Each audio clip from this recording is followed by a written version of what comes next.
సాధారణంగా 11 ఏళ్ల పిల్లలు స్కూల్లో ఆట హోంవర్క్తో బిజీగా ఉంటారు.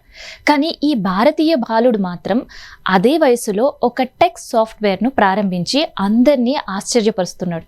అతని కంపెనీ విలువ ఇప్పుడు దాదాపుగా 25 కోట్లు అని చెప్తున్నారు. అంతేకాదు, పర్యావరణ హితంగా మేలు చేసే ఈ వినూత్న ఉత్పత్తిని రూపొందించి వ్యాపార ప్రపంచాన్ని తన వైపు దృష్టిని ఆకర్షించేలా చేశాడు ఈ బాలుడు ఎవరు? అతని ఆలోచన ఏంటి? ఇప్పుడు తెలుసుకుందాం. ఈ చిన్నారి పేరు ఆత్విక్ అమిత్ కుమార్. చిన్న వయసులోనే టెక్నాలజీపై ఆసక్తి పెంచుకున్నాడు. ఆత్విక్ ప్రతిరోజు ఉపయోగపడే పేపర్ విజిటింగ్ కార్డ్ ప్రత్యామ్నాయంగా ఉండాలని ఆలోచించాడు. అందుకే ఒకసారి పేపర్ కార్డులు చాలాసార్లు పోతాయి, చెత్తగా మారిపోతాయి లేదా మళ్ళీ ఉపయోగపడవు. ఈ సమస్యకు పరిష్కారంగా అతను NFC ఆధారిత డిజిటల్ బిజినెస్ కార్డ్ను రూపొందించాడు. ఈ స్మార్ట్ కార్డ్ ఒక మొబైల్ ఫోన్ టచ్ చేస్తే చాలు, పేరు, phone number, email, social media link, website, company వివరాలు వెంటనే స్క్రీన్పై కనిపిస్తాయి. ఇలాంటి యాప్ అవసరం లేదు, కాగితం అవసరం లేదు, ఒక ట్యాప్తోనే మొత్తం సమాచారం తెలుసుకోవచ్చు.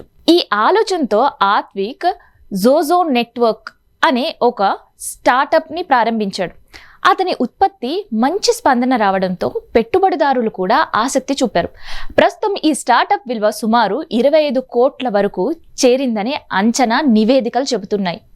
చిన్న వయసులోనే వ్యాపారం ఆలోచనతో ముందుకు వచ్చిన ఆత్విక్ ఇప్పుడు దేశవ్యాప్తంగా యువ పారిశ్రామికవేత్తలకు స్ఫూర్తిగా నిలుస్తున్నాడు. అంతేకాదు, ఈ డిజిటల్ కార్డ్ వల్ల పేపర్ విజిటింగ్ కార్డ్ వినియోగం తగ్గే అవకాశం ఉంది. అంటే టెక్నాలజీతో పాటు పర్యావరణ పరిరక్షణ కూడా ఈ ఆవిష్కరణలో ఉపయోగపడుతుంది.